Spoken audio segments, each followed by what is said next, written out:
So today, yesterday we were discussing about Putana pastime. So today we'll discuss about Krishna killing Aghasura. So like many of you know, because this is a very auspicious month, Kartik month, Damodar month also is called. So we're discussing pastimes of Krishna every day from 7:20 to like about 8:15 or so. So anything we hear about Krishna in this month is very auspicious. Like many of you offer the ghee lamp also to Damodar. Every day we do that in Kartik month is very auspicious. So that's why we're discussing one of the Krishna's Balya Leelas when a small boy like that. So this pastime it comes in the srimadbhagavatam 10th canto. It's also described by Prabhupada in the Krishna book, and it's in chapter 12. The title of the chapter is called Killing of the Demon Aghasura. So in the previous chapters, what happened was Sukadeva Goswami described some of the pastimes in the previous chapters of how he killed Putana, how he killed Bakasura. All those pastimes were described in the previous chapters. Now in this chapter, the way this chapter starts is interesting, because normally Krishna has his breakfast at home and then he starts every day. Krishna was very small at this time. Like Krishna was from cowherd community. So every day young boys go to the forest along with the calves, that means baby cows. So and then they take care of the calves during the day. Whereas the older cowherd men, they go out and they take care of cows. So in this particular scenario, in this particular age, Krishna was to go out to forest every day to take care of the calves. So now, normally Krishna finishes his breakfast at home, and all the other cowherd boys also finishes breakfast at home, and then they go. But this time he decided to take breakfast as a picnic in the forest. So actually in the previous day, Acharya has described the previous day itself, he told all the cowherd boys, they all talked to each other. They're very excited. Tomorrow we're going to go picnic like that. So they all talked to each other and told, okay, you tell your mom and dad that tomorrow you will go early. And then tell them to pack breakfast also, not only lunch for all of us. Normally they only pack lunch and take it because they're having it home. But this time they decided they will tell their parents that they'll pack breakfast also for picnic. So they were very excited actually. So cowherd boys were always talking about, oh, we're going to go picnic tomorrow. We're going to go picnic tomorrow. They're excited in the evening, and they were even, Krishna had to tell them, please go home now so we can come back again tomorrow morning like that. So it's described, Haripashad Prabhu was describing that Krishna doesn't like to get up early in the morning, it seems. In the spiritual world, this is how it's like that. So we have these regulations of getting up early in the morning and all that. But when we go back to spiritual world also, we don't have all the regulations also. So Krishna doesn't like to get up early in the morning that time. So, but on this particular day, because he's so excited that he's going to go picnic, he got up very early. And he got up early and he got ready also. Normally, Mother Yashoda has to request him so many times, please get up, please get up.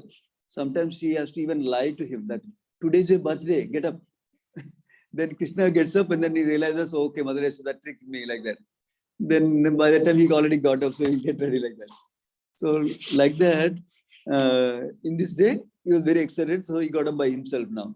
So and he gets ready also soon. And then Krishna carries a flute always with him. And also carries a buffalo bugle horn like that. Buffalo horn, they call it, right? Normally, sometimes we decorate our deities also with buffalo horn and cowherd stick, and then flute like that. So the bugle horn, he makes a sound with bugle horn. So that all his friends know. Now it's time to gather together and go like that. So he calls him and he woke up all the cowherd boys. The Acharyas described, he was actually making a show because he got up early. So he wanted to show off to everybody. Okay, I got up early. Now you guys get up like that. So he woke up everybody. Even the cowherd boys and calves also, they were also excited. Calves also heard. Krishna and cowherd boys were talking about each other that we'll go to picnic tomorrow. So calves also were excited. They also got up with a beautiful sound from Krishna. And then all the cowherd boys, they keep the calves in front of them and they walk to the forest of Vrindavan. So Now, in the next verse, Sukadeva Goswami describes, actually, boys were not 2, 3 boys, 5 boys, 10 boys like that. The cowherd boys, like hundreds and thousands of cowherd boys are going together. When Supreme Lord does something, he doesn't do it in small scale, it does it in big scale. So every day he goes with friends, so many hundreds and thousands of friends. And yeah, and then even calves are also hundreds and thousands. It's described, Krishna's parents, Nanda Maharaj and Yasoda, they had 900,000 cows or 9 lakh cows with them. So they have children also, right? Calves. That's why the hundreds and thousands of groups of cows are mentioned. So it's actually described in the later chapters of the 10th canto that these groups of calves have particular name also, like Davali, Kali, Lali, like that. Black cows, they call it Kali. Red cows, they call it Lali, like that. Different names. In one of the chapters, the names are also given. It's also so sweet that Krishna takes care of all these cows and calves. In this time, it's taking calves. So he's going to call each group of cows to come, it seems. Sometimes they don't come because they want to hear Krishna calling their name. That's why they wait. Like that, they have loving exchanges with Krishna also. So it's described, so boys are packed up their breakfast, packed up their lunch, and their bugles, flutes, and also the cowherd sticks also. Now in the third verse is described that Krishna, all the boys began to sport in the forest in a great playful spirit is described. So how Krishna and cowherd boys, normally when we go to office, it's a lot of work for us. But for cowherd boys, their work is fun, having fun. They take the calves to the forest and the calves are grazing by themselves and they're having fun sports all day. So like that, this pastime, this verse is describing that they're having fun by playing different games. Actually, in a couple of verses, they're going to describe some of the games also they play. Let me see if that is coming up in this chapter or a different chapter. Otherwise, we can discuss also. Yeah. So yeah, they're not much elaborated in this chapter, but they play different kinds of games. It's in, like in Krishna book also, Prabhupada writes about some of the games they play. Like for example, there's an empty well is there or a deep well is there. They say some words and then the sound comes back, resounds back, echoes back like that. And then they imitate peacocks. They imitate different animals in the forest. Frog, like they jump like frog, it seems. And one of the cowboy, when they jump like frog, everybody else encourages them. Wow, that's nice. That's exactly like frog, like that. And then they imitate the voices of the different animals, peacock dancing, like that. Imitation games that time they were playing, like that is described. And also sometimes they play with lunch boxes of others. Like for example, they hide the lunch box of one cowherd boy, and then that cowherd boy is looking for where's my lunch box. So then they either hide it, and then they give some clues. Oh, I think I saw the lunch box behind that bush some time ago, like that. And then that boy, if he trusts the words, he goes behind the bush. And by that time, another cowherd boy comes out to scare him with big sound like that. Because he's not expecting anybody there, right? Only lunchbox people there. So like that, they're having fun every day. Like different kinds of games they're playing, it seems. Sometimes they throw one of the stick that they take for a cowherd boys and they throw it to each other. While the boy is coming to catch it, they throw it to another one. While the boy goes to the other person, they throw it to another one. So like that, they're always having fun. Prabhupada writes in the Krishna book that they're actually enjoying transcendental pleasure in loving exchanges with Krishna.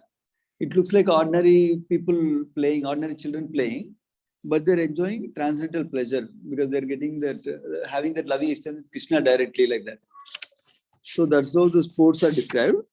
And then next verse, fourth verse describes how they decorate themselves. Normally, Krishna and cowherd boys are decorated by their mothers at home before they go to forest. So they're decorated with, first of all, they're bathed nicely, and they wear nice cloth, and then they wear nice gold ornaments with jewels, it seems. When they go to the forest, they actually don't like that jewelry, that costly jewelry that their parents give. So they actually take some forest flowers and make flower garlands for themselves. They take minerals from the forest and they decorate their faces and body with face painting, body paint like that. So like that, they decorate themselves, described. Even we know Krishna wears peacock feathers and then bunches of flowers, green leaves. They use those things to decorate themselves, it seems. Hariprasad was describing, normally when we get things in this world, actually it's not that we are enjoying. Actually, we are serving them. For example, if you wear nice golden ornaments, we need to make sure they are safe. They're not disturbed with anything like that, right? So Krishna and Kauravas didn't like that.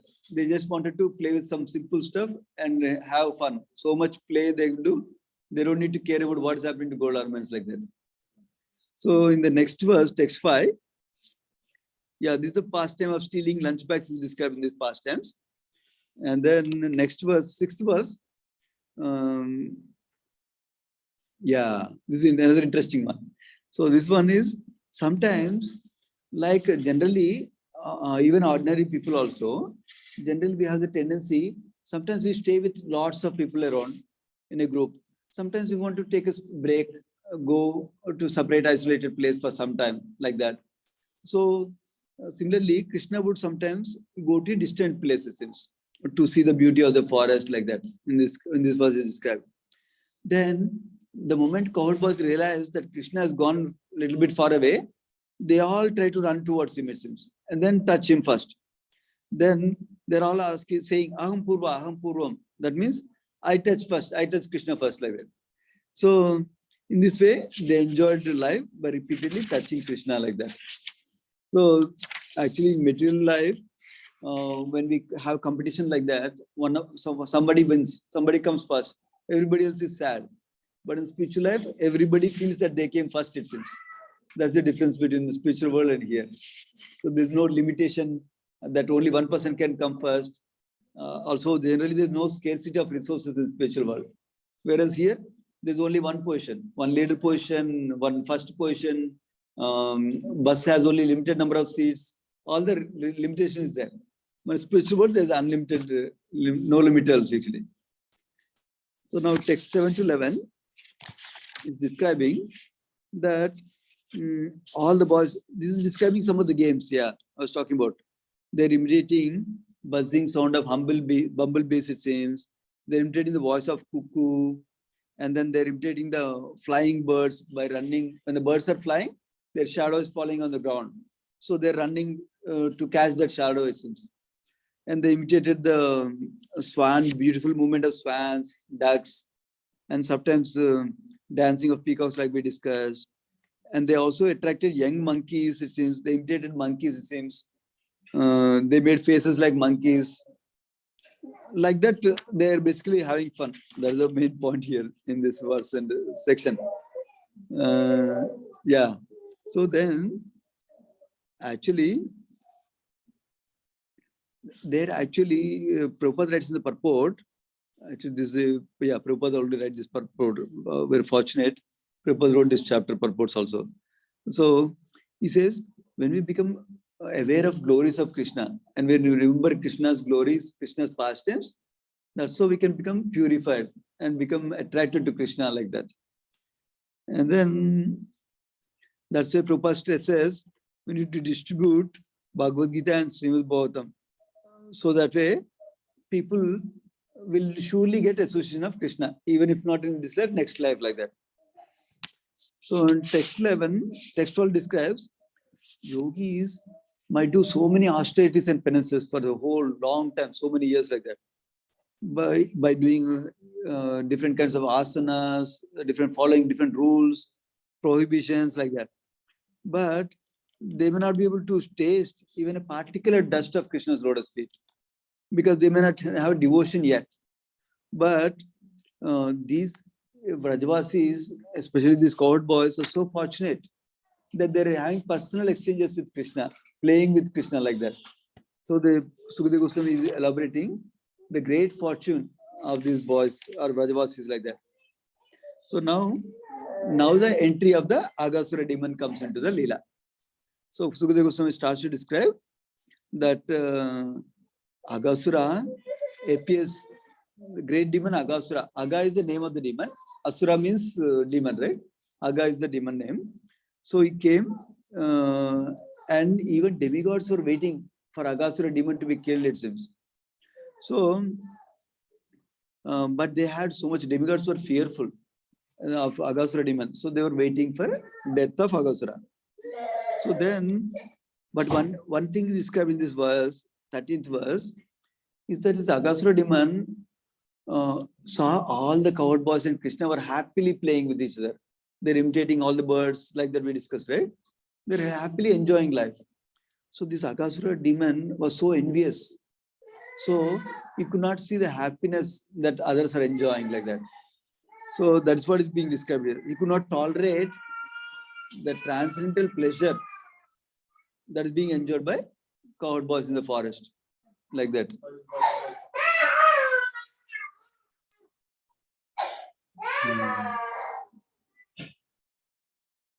Yeah, so that is the envious attitude, like serpents, snakes. Aghasura demon came in the form of a huge python actually. Python is not an ordinary snake. Ordinary snakes just bite us, and that's why poison will come and we'll die.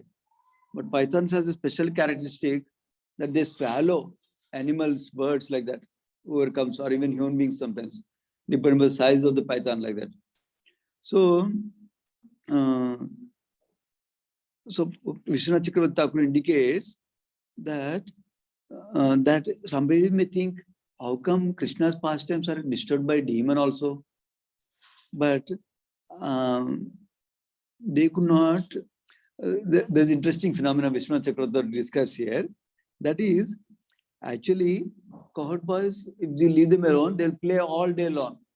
They don't even think when to have lunch also. But that's why there's a natural arrangement made in Krishna's pastimes that right around lunchtime, some demon will come every day. That's like a reminder for them, like lunch bell in our school days. It's like a reminder for them. So it reminds them that, okay, now we need to have lunch like that. So every day, Krishna takes care of one demon effortlessly. We know Krishna in Vrindavan doesn't use any weapons. He just kills with his hands only like that. So basically, he kills the demon at that time and lunchtime starts. And then they say, okay, now let us have lunch. They remember like that. That is their alarm clock for lunch like that. That's what Vishwanath Chakravarti Thakur describes like that. And so basically, Aghasura was meant to arrive at that particular time. So that way is the arrangement of Yogamaya. So they can remember for lunchtime actually. So one of the great danger about Aghasura kind of Python demons, Python is that normally people are fearful of death itself. We might die because of this, because of that, like that. So if you see ordinary snake also, will be fearful. But Python is especially fearful because our body itself will not remain after it swallows us. People, our friends, family, relatives, they don't have even body also. Dead body also they will not have. So not only we are dying, when our body itself is not there, it causes even more pain and even more worry, because generally in general traditions, like for example, Vedic culture, we cremate the dead body after somebody is gone. And similarly, in Abrahamic traditions, they bury the body. That's like a giving last respects to the body after the soul is gone at least. So people are scared when they're not even allowed to have last respect also. So that's the cruel, violent nature of Python demon, like pythons like Aghasura, like that is described. We'll discuss more towards the end of the pastime. Aghasura represents cruelty and violence. Like Bhaktivinoda Thakur, he writes in the Chaitanya Shikshamrita, it seems, Chaitanya Charan Prabhu was describing that this Aghasura demon represents cruelty and violence. We'll discuss more towards the end of the pastime. So now, in the 14th verse, this Aghasura demon was sent by Kamsa to kill Krishna. But not only is just following Kamsa's order, but he wants to take revenge on Krishna. Why? Because the other two demons that Krishna killed, Putana demon, who came to give poison to Krishna by feeding him milk like that, right? That Putana demon, and also Bhakasura. Bhakasura demon who came in like a duck form. So these two demons, this Aghasura demon is the younger brother of those two demons, it seems. So because Krishna killed these two demons, he really wants to take care of revenge like that. So he came up with the determination to Brajavasis like that. So not only he was determined to kill Krishna, but he was determined to kill all the cowherd boys also. So that's what also is mentioned in the 14th verse. So actually, because of that, these demons, they don't have to hide themselves in some form. They can come directly and attack. But because Krishna already killed several demons before, so this Aghasura demon made a nice strategy how to kill Krishna like that, Krishna and cowherd boys. So he wanted to wait for everybody to come, and then one time I will kill everybody like that. So it's described. Aghasura thought process is described in the next verse. Aghasura was thinking, if I kill this Krishna and all the cowherd boys, what will happen is all the parents will be in distress in Raja. That means they will also die because of the distress like that. That's how I can destroy everybody like that he is thinking. So in the next verse is described, Aghasura assumed the form of a huge python. It was so huge, it's like a mountain. It's like 8 miles long, it seems. And then his mouth, he opened it wide like a big cave, it seems. So one devotee was describing, it's bigger than the Empire State Building in New York like that. So huge like that. It's almost touching the sky like that. So there are a lot of description here, how his lower lip rested on the earth, and the upper lip was almost touching the clouds in the sky. The mouth was resembling like a cave. It was very, very dark. And the tongue was resembling like a broad roadway. And then his breath was like a warm wind. And his eyes blazed like fire. Like that description is given about the Aghasura demon. So now the interesting part is, what do the cowherd boys do after seeing this demon? So this verse is describing that cowherd boys are thinking, oh, this must be some nice, beautiful spot in Vrindavan like that. Because every day they don't go to the same spot for grazing the cows. Because they want fun. We know Prabhupada used to say variety is the mother of enjoyment, right? So every day one cowherd boy will say, okay, today we'll go this side. Or next day another cowherd boy will say, we'll go today this side. Or Krishna will say, we'll go here like that. So they'll follow along. They don't have any specific rules. They have their own freedom. So then they go to the forest and have fun there like that. This spot they saw when this big demon, they saw this must be a beautiful spot of Vrindavana like that. Then some of them had a doubt, among them some wise boys. They said this must be a python like that. But some boys thought it's just a statue. It's just in the shape of a great python like that. We also know sometimes in the park, they make playground things like different animals, duck like that, you can swing like that, right? So like that, they thought it's a naturally something like that, play spot like that. Then now text 19 describes, the boys are still thinking, is this creature dead? Or is it actually living python? Somebody got the doubt like that. And is it going to swallow us if we go there? Like that, they got doubt. Then finally they decided, this must be animal sitting also.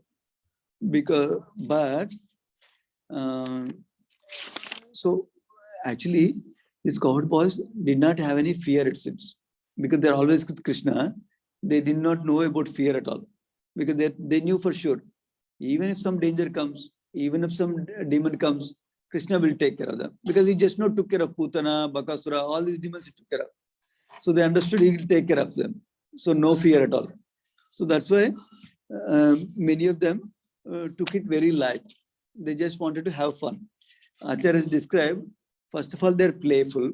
That means, and they're curious, because young children, they're curious. What is this, mommy? What is this, daddy? Like that, they keep asking. They're curious, what is this special thing? Let's go try it out like that. Generally, if their parents are there next to them, they'll at least ask parents before they do anything. But in this case, they're on their own. they're herding cows in the forest, right? So they wanted to try it out like that. So they were so restless, they were immediately went into the mouth of Aghasura demon, it seems. So actually, the way they entered also is interesting. So the boys were thinking, even if Aghasura demon kills us, Krishna will immediately kill him, like Bakasura, without delay even. So they were looking at the beautiful face of Krishna, and then they're entering, it seems. So they didn't give enough opportunity for Krishna to say, don't go like that also. Because they described as a little restless also in going. And then they're actually laughing loudly and clapping their hands, and they enter the mouth of Python itself, because they're thinking it's a fun ride for them. So now in the next verse, 25th verse is described, Krishna heard them talking. But Krishna knows that this Aghasura is a demon. So he wanted to stop them from entering into the mouth. But while Krishna was considering them to stop, all the coward men already entered the mouth.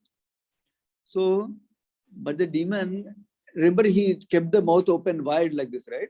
All the coward birds entered. So normally Python, what happens is after it prey comes into the mouth, it closes the mouth. And then it moves here and there, so that way the prey, whoever is inside, they're done like that. That's how it is the food. But in this case, it didn't close the mouth yet. Why? Because his determination was to kill Krishna and all the cohort birds. Krishna did not come inside yet. So he wants to wait for Krishna. That's why he left the mouth open, is described. Now Krishna saw that all his friends went inside and they're very helpless and they depended on him. This is one thing about devotees. Devotees, yesterday we were talking, one of the main quality out of the 26 qualities of devotees is Krishna Eka Sharanam. That means they take complete shelter on Krishna.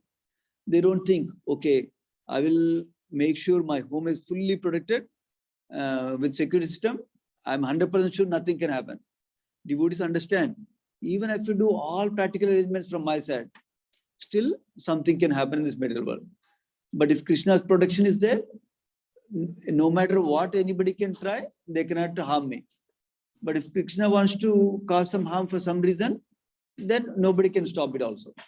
Like that, they understand. So like that, these cohorts were completely helpless. Like commonly our acharyas describe, when a small baby cannot do anything. For example, one of the description is, when small babies, they cannot move, they cannot even take the hand behind their back like that. Actually, when something is, some small insects are biting, or they feel like itching, they have to cry. They don't know how to take care of it also. They just cry. And Krishna's mercy, if mother understands it, she'll do something about it. So similarly, basically parents give most attention to the smallest children. Why? Because they're more dependent on them. Similarly, when the devotees are dependent on Krishna's shelter, Krishna will give the maximum protection to them like that. So that's why he's thinking, oh, they're entering like straws in the fire of the abdomen of Aghasura. So Krishna could not tolerate that his friends are going to be harmed like that. And also, he couldn't tolerate the separation from them is described. So actually, Krishna, for a moment, he was struck with wonder, it's described. So it's described, it's a little bit bewildering also, what to do. How come Krishna is Supreme Lord? How can he be bewildered? That's the doubt we might get, right? That's why acharyas describe that actually Krishna was bewildered by his own Yogamaya potency. That is why, as part of the pastime, so that he can enjoy the pastime with all different moods like that. So that's why he got bewildered for a moment. So now, then he thought for a moment what he should do. He wanted to decide what he should do. So that way, two things need to happen. He needs to kill the Aghasura demon, and he needs to simultaneously protect the boys also. But he cannot do only one of them. That's what his plan was. Generally, if he kill the Aghasura demon, one possibility is that we can cut the stomach or belly or something of the Aghasura demon, python. But these coward boys are inside the belly, so they might get harmed. So you should devise a mechanism that both Aghasura demons should be killed, but the coward boys are also protected. So that's what he took a moment to decide, it seems. Then Krishna entered the mouth of Aghasura. Now on the top, in the sky, actually demigods are always watching. But especially Krishna's pastimes, they're watching very closely. Because remember, Krishna came on the request of the demigods only to kill all the demons, right? So they're watching what is going to happen. So they were worried. Alas, alas, what is this? Krishna is also entering it like that. So actually is described, who is that? I think Chaitanya Prabhu was describing that normally when two powerful people are fighting, one of them is powerful, one of them is weak, then people can cheer the powerful person. But if both are powerful, people will hesitate. Because let us say if I cheer first person while they're fighting, let us say that guy becomes defeated and this guy becomes winning, then he will take care of me. So we don't want to take chances who to cheer like that, right? Like this is described, demigods are also scared to cheer anybody like that. Krishna also here in this particular circumstance, they're waiting to see. Like that is described. Now,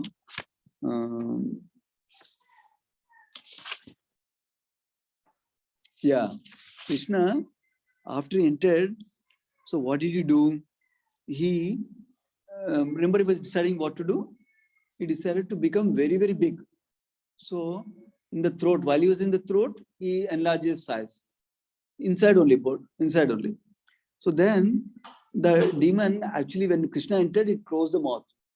Now Krishna is inside and is becoming big. Now if somebody is outside, at least you can fight.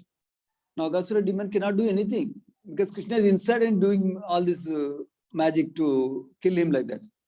So he could not do anything. So he was actually feeling so helpless, and then he could not do anything. He could not. So then finally, he felt suffocated, and is described that Krishna punched a hole through the top of the Aghasura demon like that.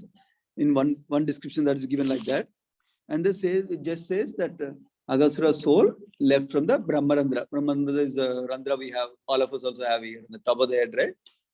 His life left, as soul left from the top of the snake's body, basically, python's body. So when that, when the life air went like that, it left a hole on the top of the head.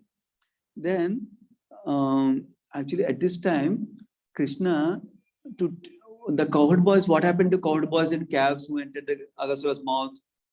Because Aghasura has so much toxic gases inside. So that means the toxic gases made them dizzy. They made them unconscious.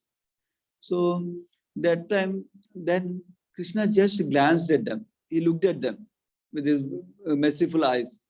The moment he glanced at them, both the cowherd boys and calves, they all came alive, unconscious again like that. It's described, they came refreshed like that. Like as if we take a nice sleep, nice nap and get up, we feel refreshed. Like that, they didn't know anything. They didn't feel anything. They came back to life and consciousness like that.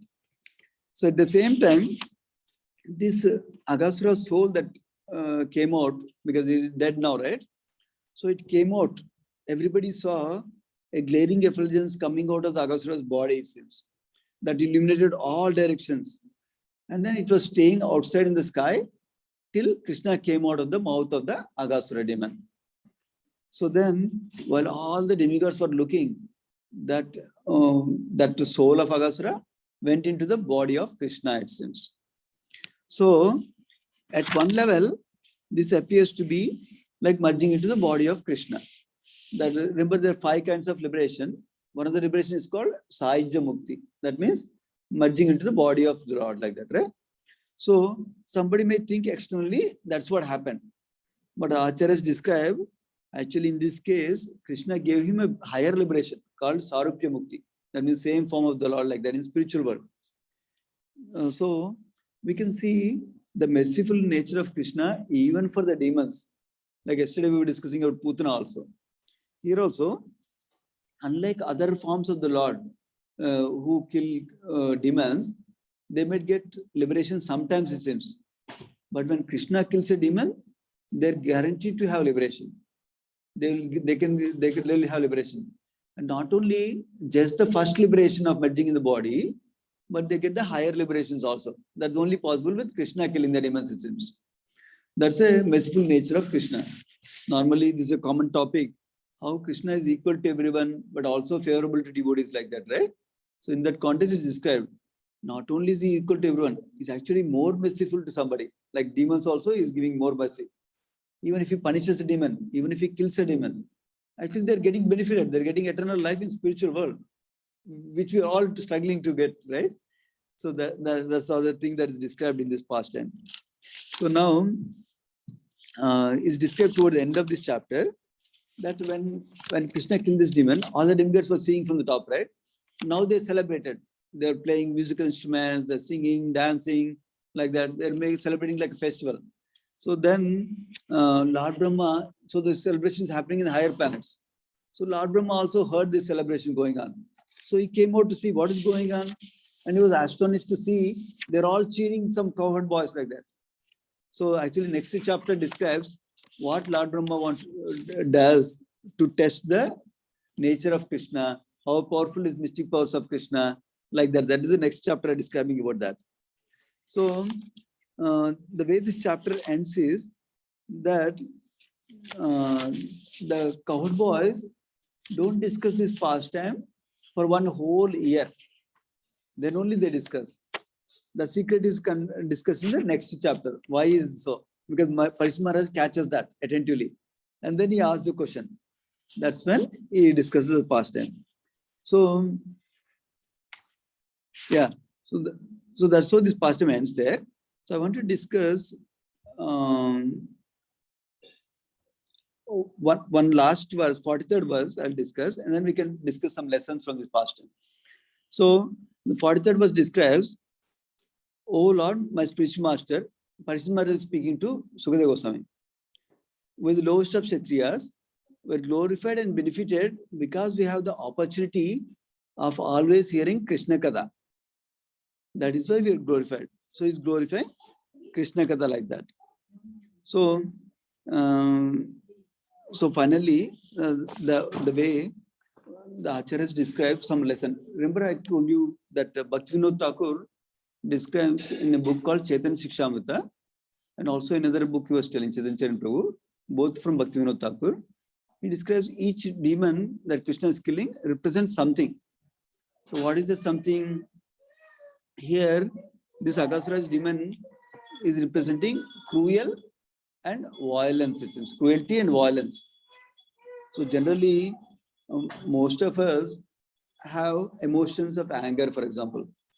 But each of us might handle it at different levels. Some of us will say, we'll stay quiet when we're angry, so that we don't cause any disturbance to anybody else. Some of us just move away from that place. Some of us will go inside the room and kick a pillow or kick a boxing bag, depending on what we have. Some of us might react to the person or respond to the person by speaking harshly with words like that because of the anger. Some of them even show physical actions like throwing objects at other people or hitting other people like that, right? So the different levels. So basically, it's not bad to have an emotion like anger like that. It's not bad, but what is important is how are we controlling their emotions? How are we regulating those emotions? So one of the difference between demons and the demigods, that Chaitanya Charan Prabhu was also describing, is that demons don't regulate their emotions.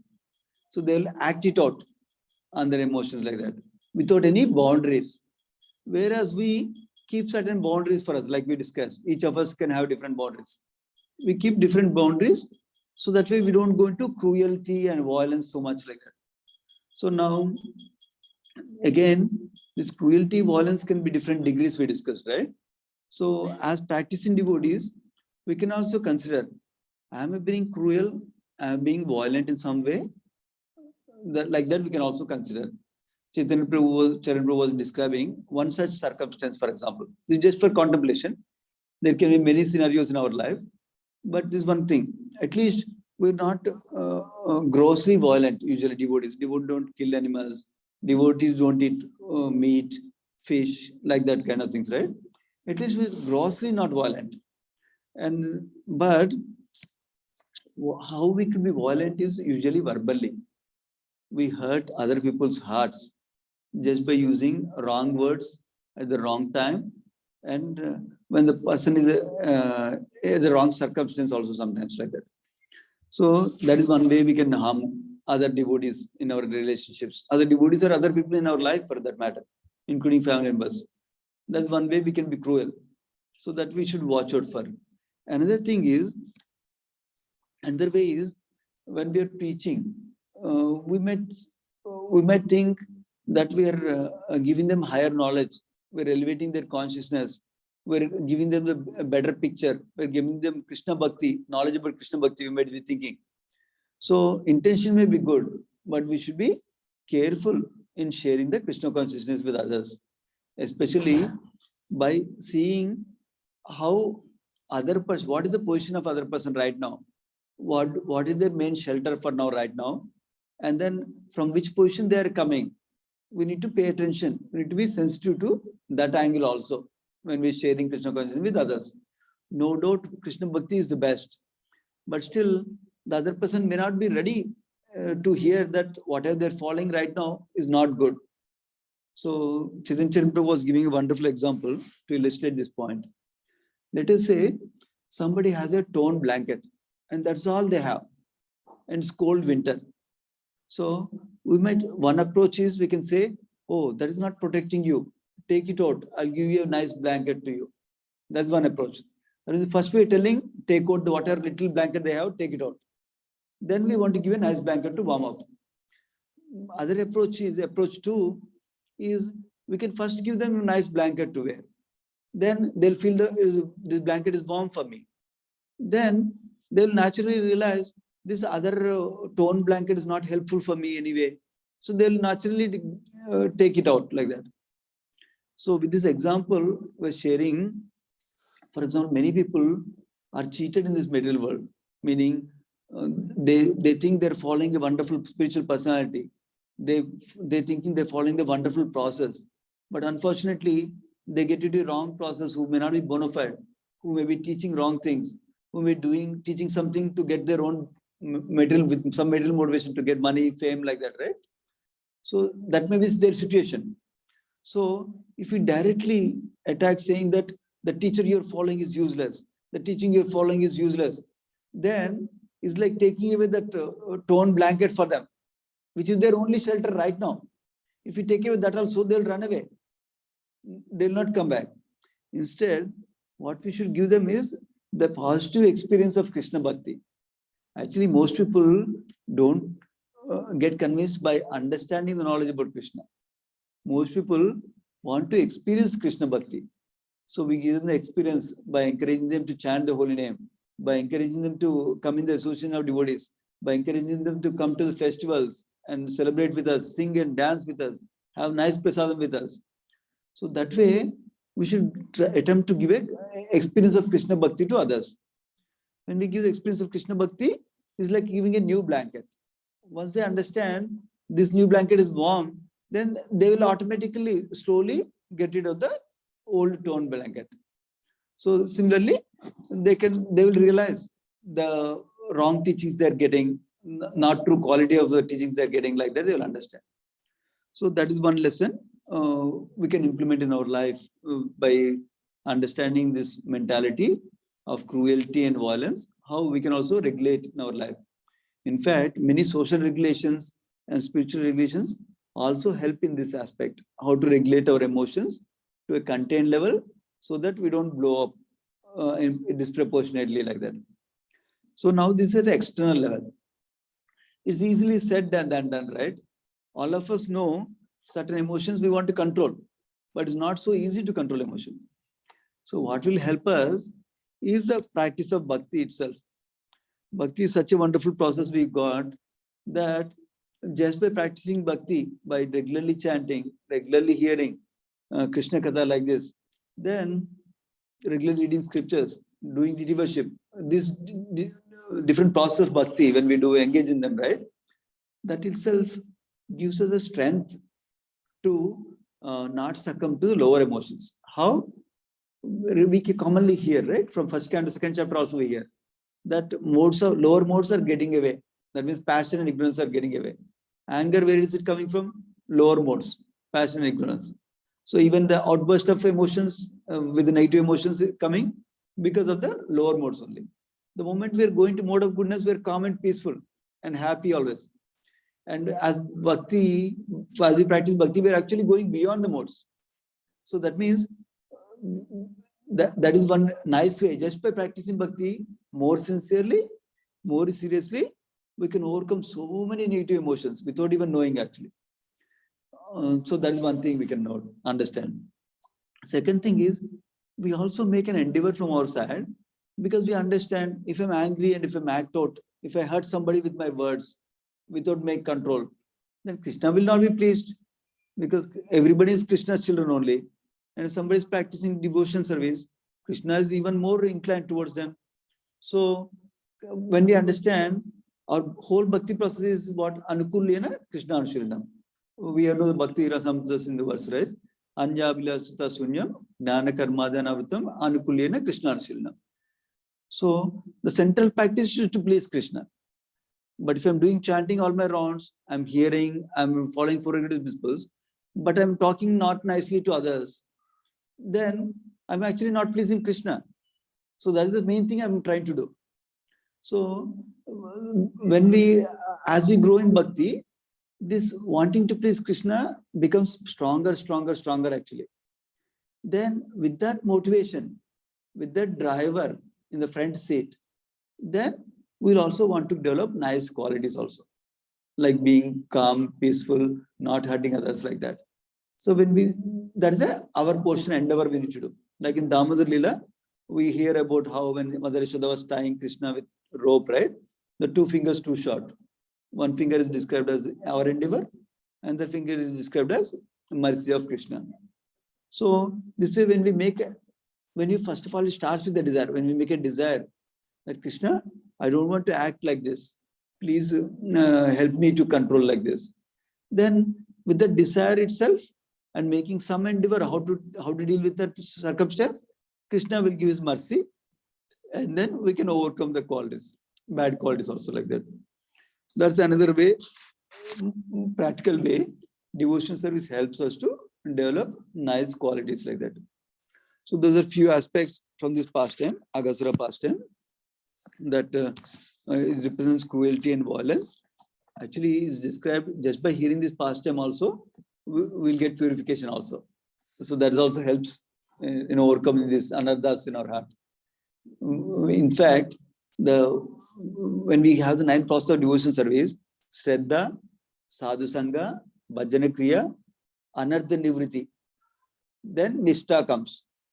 So Anartha Nivriti is a stage that takes usually longer time for most of us, because so many weaknesses of heart, so many bad qualities are there that is not required, that are not helpful, that are not favorable for bhakti. So by hearing pastimes of Krishna like this, all the anarthas will get wiped out. So then we can go to the Nishtha stage. That means we can do steady devotion like that. So that's where we're going. So I'll pause there. Any other comments or questions from anyone? You can share. Anybody on Zoom also, if you have any comments, questions, you can share also.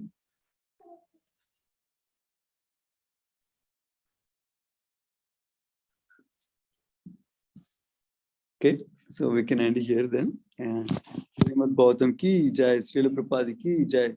Let's offer obeisance to Vaishnavas. Vancha kalpatarubhyascha kupasindubhya vacha paditana pavanebhyo Vaishnavebhyo namo namaha. Thank you so much, devotees. Hare Krishna. Hare Krishna. Thank you so much, Prabhuji. Hare Krishna. Thank you.